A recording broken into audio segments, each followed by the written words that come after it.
Welcome to the Kop TV, the voice of football's most famous stand.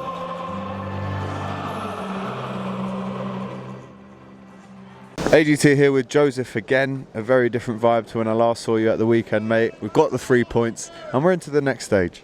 Yeah, I mean, it's nothing more you could have asked for, to be honest. I mean, obviously Saturday we were all quite disappointed with the performance, but then to go here and win, and now that we've won the group automatically... 12 out of 12 points. Exactly, that's all you could ask for, really. A great performance by all of the team. I spent last interview slating Oxlade, but he actually played really well today. I'll give him his standing ovation. Yeah, I'll give him his dues because he played really well. The entire team played well. It's a shame to see yet another couple of injuries. Obviously, the one to Firmino was a bit unfortunate, but yeah, you know, we'll take that. Now we can play the kids hopefully in the next two games, the ones against Porto and AC Milan, and we can then put the majority of our resources back into the league, because obviously the league's going to be a long fight. Summed it up perfectly there, to be honest, mate. You're very good at this. Let's talk about the goals. Both from very similar places. Crosses from Trent on that right-hand side. Early crosses, they didn't seem to like them.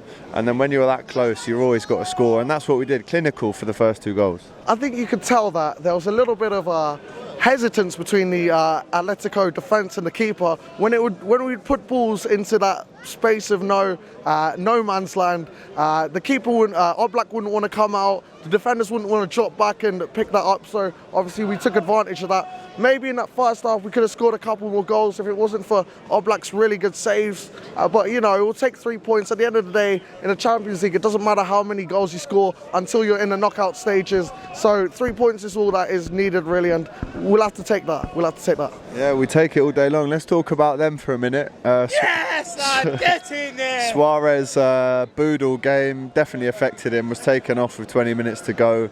Simeone was giving it all this, but his players were the ones getting sent off.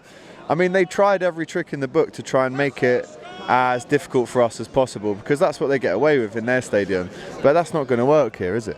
I mean, you got them dirty tricks. I mean, you got to take your hat off to Jurgen Klopp. I mean, he had to take off Mane in that second half, because you could just tell that when Mane got that yellow for protesting against Correa, I think it was, they decided to target him, and that's why Felipe ended up getting that yellow, getting the yellow card. Well, it would have been a yellow. But I was hearing that because he was called over 3 times by the ref and he ignored the ref 3 times, that's why he got the red card. He would have got a yellow instead, but that's what they were saying on BT Sport apparently. But yeah, we'll take that. You know, once again, a good performance. Let's hope that we can carry this on into the league, because obviously we've got a huge game against West Ham United.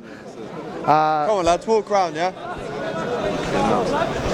Obviously, we've got a big game against West Ham United next, so we'll have to focus that sort of performance on that game. And yeah, I'm really happy with the performance. I can't complain. Good man, Joseph. We'll see you next time, yeah. In a bit, G. Whoa! Just before you go, don't forget, give us a like, drop us a comment, and subscribe to the Kop TV, the voice of football's most famous stand.